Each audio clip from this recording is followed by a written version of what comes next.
So, Villas Gaming Hub here. So, guys, meron tayo ditong Master Grade SD ng Gundam from Bandai.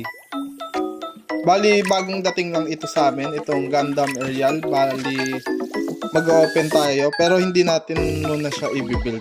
I-check lang natin kung ano yung itsura ng mga runners niya, kung ano yung laman sa loob, or ilan yung runners niya. So, ito yung Gundam Aerial. Medyo malaki-laki na rin siya, guys, para sa SD Gundam.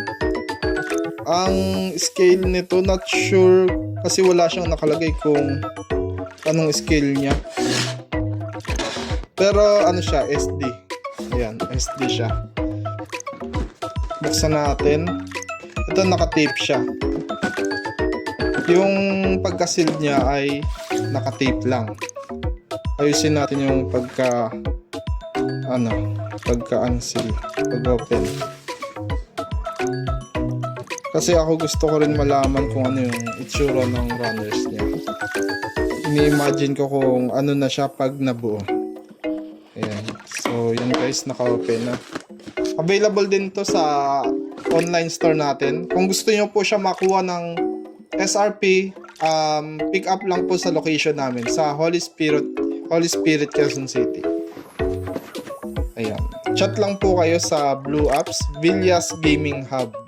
Ayan. Ito na yung runners niya. May mga decals siya. May sticker ba to or decals? Ayan. Ang isang plastic ay dalawang runners na. Tatlo kasi may maliit pa. Lapag natin. Tapos ito yung ano niya. Other runners. Tatlo ulit. Medyo maliliit lang siya. Pero sobrang detailed din ito kasi master grade na siya.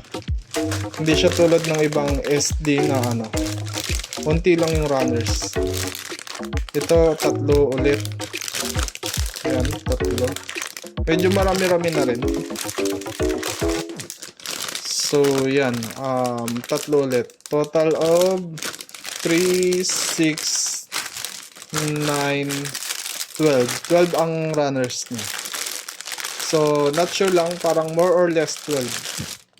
Tapos, ito naman yung manual niya. Yan guys, so, angas, so.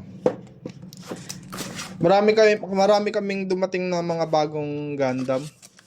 May mga master grade na tsaka real grade. Kasi mga nakaraan puro high grade lang eh. Ngayon meron ng MG tsaka RG. 2, 4, 5, 6, 7, 8, 9, 10, 11. So 11 runners. So yan. Check natin. Ito yung mga other, not sure kung may mga other gimmick siya. Pero nabebend lahat ng mga parts niya, yung mga joints. So, syempre, nabebend lahat yan. Check nyo na lang guys. Pwede nyo i-post para makita nyo ng mabuti. Yan ang ganda.